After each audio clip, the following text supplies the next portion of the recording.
Continuando con la historia, segunda estrofa, el primero de los tres espíritus. Cuando se despertó Scrooge había tal oscuridad que al asomarse desde la cama apenas pudo distinguir la ventana transparente de las opacas paredes de la habitación, y estaba tratando de penetrar la oscuridad con sus ojos durón, cuando las campanas de una iglesia vecina dieron las 4:15, así que prestó atención a la hora. Para asombro suyo, la pesada campana siguió de las 6 a las 7, de las 7 a las 8, y así hasta las 12. Entonces paró. Las 12, eran pasadas las 2 cuando se acostó. Ese reloj andaba mal. Se le había debido de meter un carambano en la maquinaria. Las 12. Apretó el resorte de su reloj de repetición para desmentir el absurdo del otro. Su rápido y leve pulso dio 12 latidos y se detuvo. ¿Cómo?, se dijo Scrooge. No es posible que me haya pasado durmiendo un día entero hasta bien entrada la noche del otro. No es posible que le haya pasado algo al sol y que sean ahora las 12 del mediodía. Dado que la idea era alarmante, salió a gatas de la cama y se dirigió a tientas a la ventana. Tuvo que quitar el hielo del cristal frotando con la manga de la bata antes de que pudiera ver, y aún entonces pudo ver muy poco.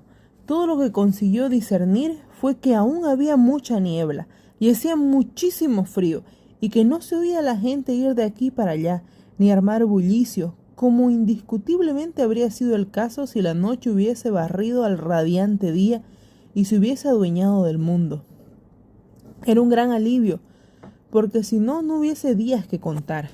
Él, a 3 días vista de esta primera de cambio, pagaré al señor Ebenezer Scrooge o a su orden, etc. Se habría convertido en un mero título de crédito de los Estados Unidos. Scrooge regresó a la cama y se puso a pensar y a pensar y a pensar una y otra vez, y no podía explicárselo. Cuanto más lo pensaba, más perplejo se sentía, y cuanto más se esforzaba en no pensar, más pensaba. El espectro de Marley lo turbaba tremendamente. Cada vez que concluía en su fuero interno, tras sesudas reflexiones, que todo había sido un sueño, su imaginación volvía a saltar, como un muelle al soltarse, a su posición primera, y le planteaba la misma cuestión que dilucidar. ¿Era un sueño o no? Scrooge siguió en la cama, en este estado, hasta que las campanas dieron 3/4 más.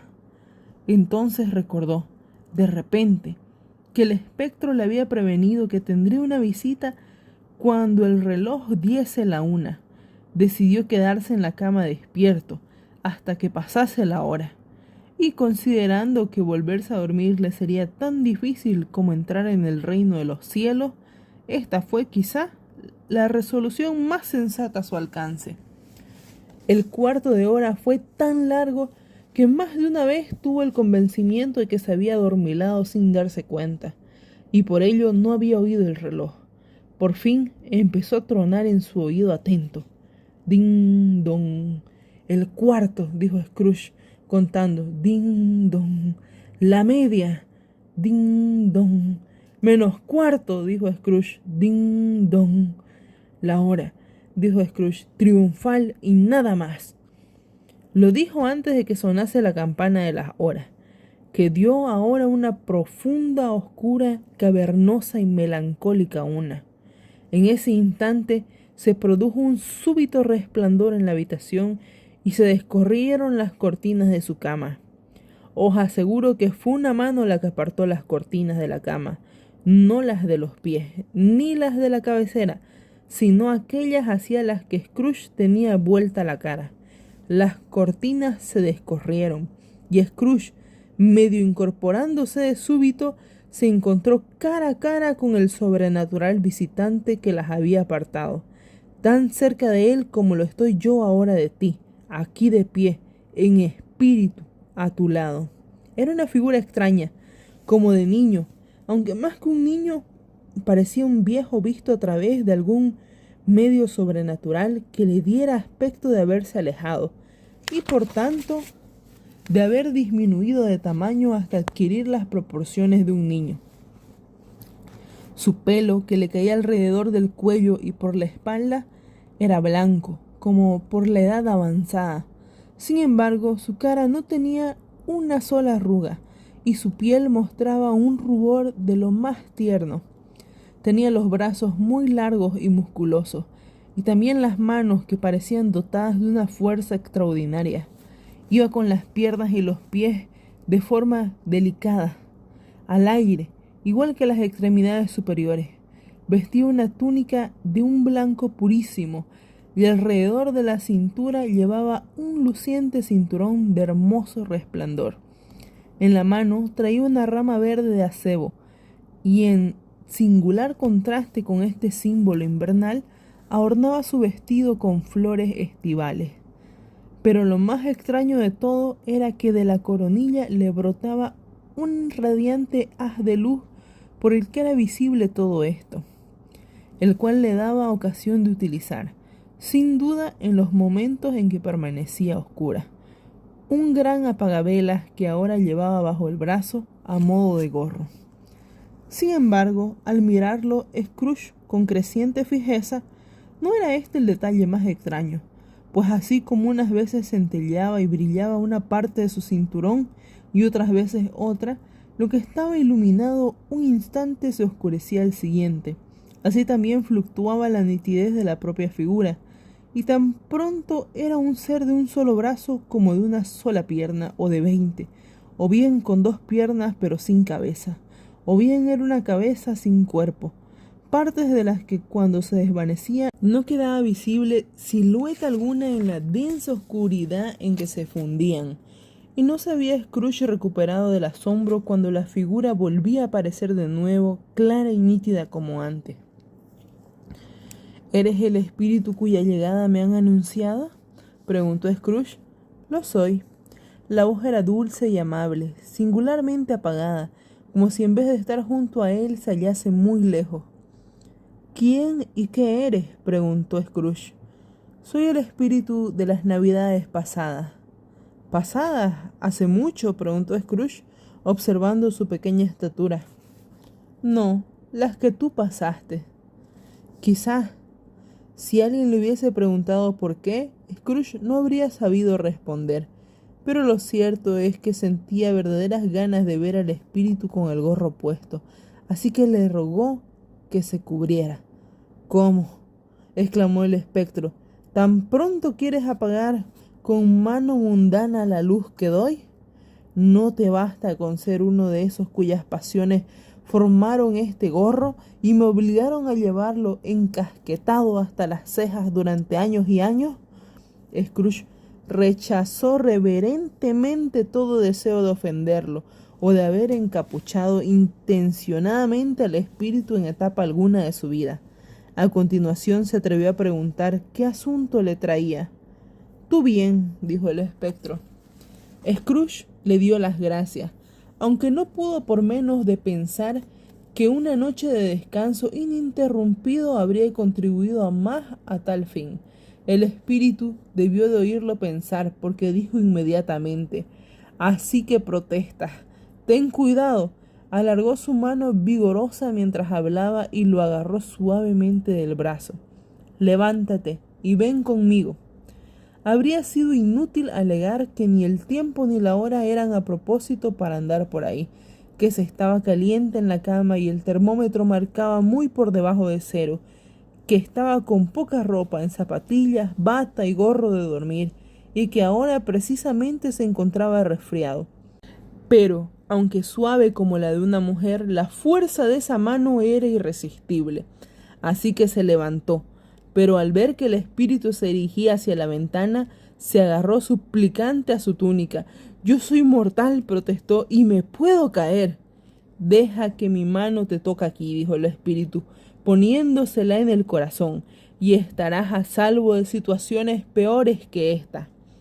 Y mientras decía estas palabras, traspasaron la pared y se encontraron en un camino en pleno campo, con sembrados a uno y otro lado.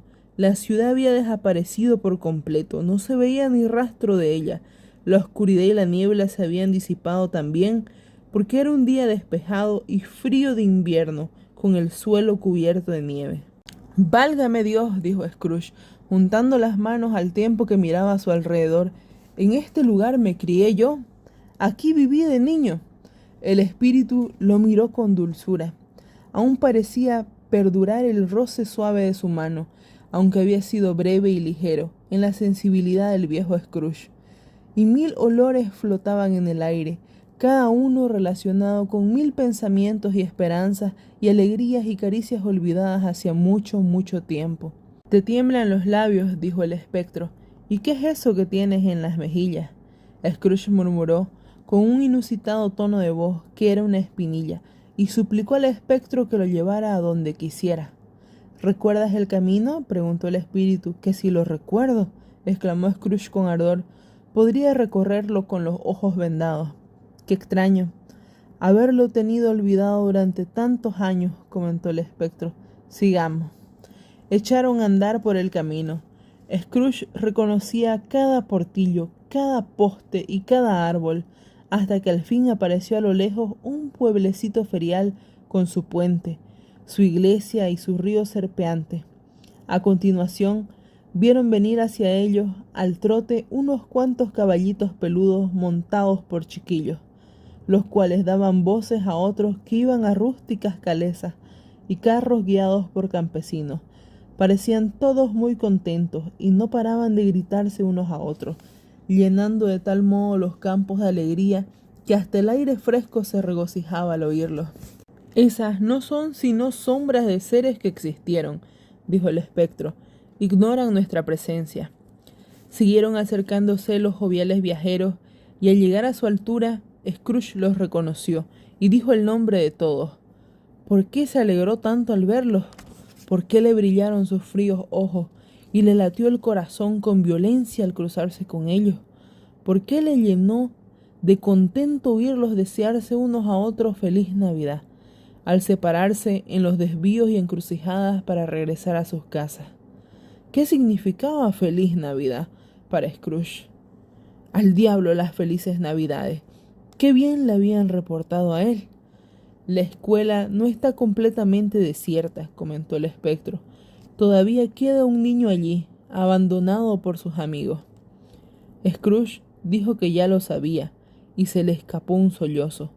Dejaron el camino real, siguieron por un sendero que él recordaba bien, y no tardaron en llegar a una mansión de oscuro ladrillo rojo, con una pequeña cúpula coronada por una veleta y una campana debajo. Era una casa grande, pero de gastado esplendor. Sus espaciosas dependencias apenas se utilizaban.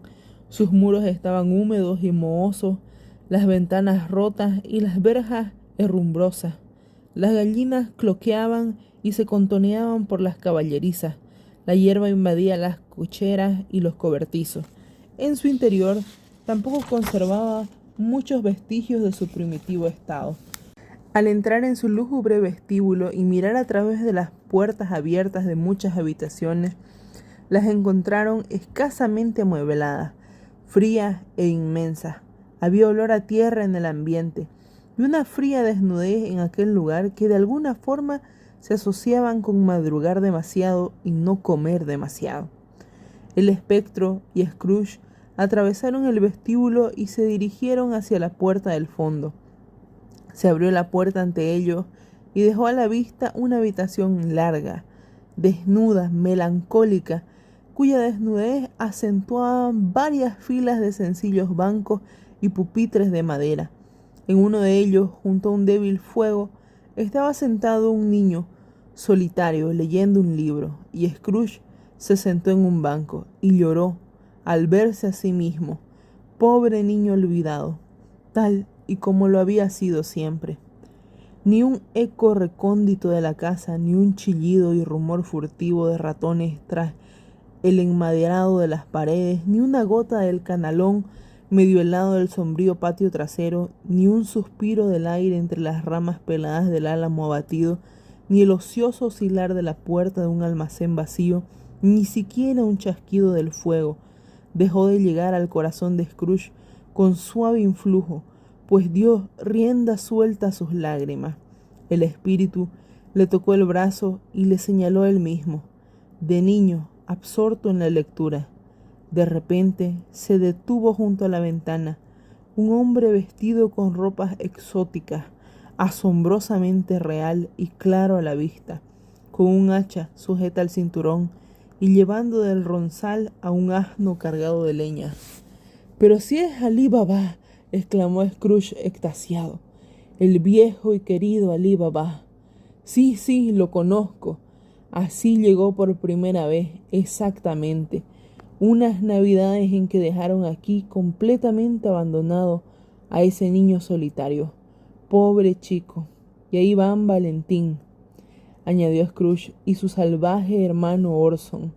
Y ese, como se llame, que dejaron en calzoncillos, dormido, a las puertas de Damasco, ¿no lo ves? Y el criado del sultán, puesto cabeza abajo por los genios. Ahí está con los pies para arriba. Se lo tiene merecido, me alegro. ¿Quién le mandaría a él casarse con la princesa?». Oír a Scrooge hablar de tales asuntos con toda la seriedad de su carácter y una voz extraordinaria que estaba entre la risa y el llanto, y ver además su cara animada y excitada, habría sido una verdadera sorpresa para sus colegas del centro financiero de la ciudad. «Ahí está el papagayo», gritó Scrooge, «y ahí está con el cuerpo verde y la cola amarilla y algo así como una lechuga encima de la cabeza. Pobre Robinson Crusoe», le dijo al regresar después de navegar alrededor de la isla. «Pobre Robinson Crusoe. ¿Dónde has estado, Robinson Crusoe?». Y el hombre creía que estaba soñando, pero no lo estaba, era el papagayo. «¿Sabes? Allá va Viernes, corriendo hacia la cala para salvar su vida. ¡Oye! Seguidamente, con una rápida transición muy ajena a su carácter habitual, dijo, complaciéndose del niño que fue: «Pobre chico», y se puso a llorar otra vez. «Me gustaría», murmuró Scrooge, metiéndose la mano en el bolsillo y mirando a su alrededor tras enjuagarse los ojos con el puño de la camisa. «Pero ahora ya es demasiado tarde». «¿Qué es lo que deseas?», preguntó el espíritu. «No, nada, dijo Scrooge. «Es solo que anoche vino un chiquillo a cantar villancicos a la puerta de mi casa. Me habría gustado darle algo, eso es todo». El espectro sonrió, pensativo, e hizo un gesto con la mano, diciendo al mismo tiempo: «Veamos otra Navidad». Nada más pronunciar estas palabras, creció la figura infantil de Scrooge, y la habitación se volvió un poco más oscura y más sucia. Se encogieron las tablas del enmaderado, se agrietaron las ventanas del techo, cayeron fragmentos de yeso y quedaron al descubierto las vigas desnudas. Pero de cómo ocurrió todo esto, tenía Scrooge tanta idea como podéis tenerla ahora vosotros. Solo sabía que todo aquello era cierto, que había sucedido así, que allí estaba él solo otra vez, cuando todos los demás chicos se habían ido a casa a pasar estupendamente las vacaciones. Ahora no estaba leyendo, sino que paseaba desesperado arriba y abajo. Scrooge miró al espectro y, tras mover tristemente la cabeza, se volvió a mirar con ansiedad hacia la puerta. Cuando ésta se abrió, entró corriendo una niña mucho más pequeña que el chico. Le echó los brazos al cuello y, besándolo repetidamente, le decía: «Hermano, querido hermano». «He venido para llevarte a casa, mi querido hermano», dijo la criatura, palmoteando con sus manitas e inclinándose para reír. «Para llevarte a casa. ¡A casa! ¡A casa!». «¿A casa, pequeña Fran?», replicó el muchacho. «Sí», dijo la niña, rebosante de alegría, «a casa, y para siempre. A casa para siempre jamás. Papá es mucho más amable que antes, tanto que la casa es como el paraíso. Me habló con tanta dulzura una noche cuando me iba a acostar, que no me dio miedo preguntarle otra vez si podías volver. Y dijo que sí, que debías volver, y me ha enviado en un coche para llevarte. Y vas a ser un hombre», dijo la niña, abriendo mucho los ojos, «y no vas a volver nunca más aquí. Pero antes vamos a pasar las Navidades juntos y a divertirnos más que nadie en el mundo». «Eres ya tú una mujer, pequeña Fran», exclamó el muchacho. Ella aplaudió y rió, y trató de tocarle la cabeza, pero era demasiado pequeña y no lo alcanzaba. Así que volvió a reír y se puso de puntillas para abrazarlo. Luego empezó a tirar de él, con infantil impaciencia, hacia la puerta, y él la acompañó de buena gana. Una voz terrible gritó en el vestíbulo: «¡Bajad el baúl del señorito Scrooge! ¡Venga!». Y apareció el propio maestro, que miró al señorito Scrooge con feroz condescendencia y lo sumió en un espantoso estado de ánimo al estrecharle la mano. A continuación condujo al chico y a su hermana a la sala de visita, más helada y vetusta que haya visto nadie en su vida, donde los mapas de la pared y los globos terráqueos y celestes de las ventanas estaban ateridos de frío. Entonces sacó una licorera con un vino sospechosamente claro y un trozo de bizcocho tremendamente amazocatado, y sirvió a los jóvenes una porción de estas exquisiteces. El tiempo que mandaba a un escuálido criado que trajese un vaso de algo para el postillón, el cual respondió que se lo agradecía, pero que si era de la misma espita que el que había probado antes, prefería no tomar, dado que entre tanto había atado el baúl del señorito Scrooge en lo alto del coche. Los hermanos se despidieron contentísimos del maestro, subieron y se alejaron alegres por la curva del camino que atravesaba el jardín. Las veloces ruedas levantaron salpicaduras de la escarcha y la nieve de las hojas ennegrecieron de los aligustres. Siempre fue una criatura delicada, a la que el menor soplo de aire podía marchitar, dijo el espectro, pero tenía un gran corazón. «Sí que lo tenía», exclamó Scrooge. «Es verdad, no lo voy a negar. Espíritu, Dios me libre». «Murió siendo ya mujer», dijo el espectro, «y tuvo hijos, según creo». «Un niño», replicó Scrooge. «Cierto», dijo el espectro, «tu sobrino». Scrooge pareció desasosegado y contestó escuetamente: «Sí». Aunque acababan de dejar atrás la escuela, ahora se encontraban en las calles concurridas de una ciudad donde oscuros viandantes iban de un lado para otro, donde luchaban para abrirse paso oscuros carruajes y coches, donde reinaba todo el tráfago y bullicio de una verdadera ciudad. Se advertía claramente por los adornos de las tiendas que en aquel lugar era Navidad también, pero era de noche y las calles estaban iluminadas. El espectro se detuvo ante la puerta de cierto almacén y preguntó a Scrooge si lo conocía. «Que si lo conozco», dijo Scrooge. «Aquí fui aprendiz». Entraron al ver a un señor viejo tocado con una peluca galesa y sentado detrás de un pupitre tan alto que, de serlo 2 centímetros más, el hombre se había dado con la cabeza en el techo. Scrooge exclamó, presa de gran excitación: «Pero si es el viejo Fezziwig.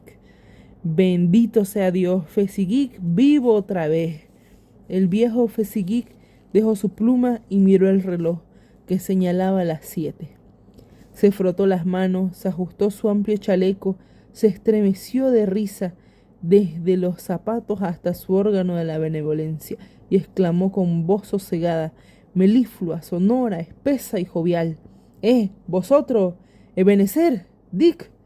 El Scrooge del pasado, ahora convertido en un joven mozo, acudió apresuradamente junto con su compañero, el otro aprendiz. «Pero si es Dick Wilkins», dijo Scrooge el espectro.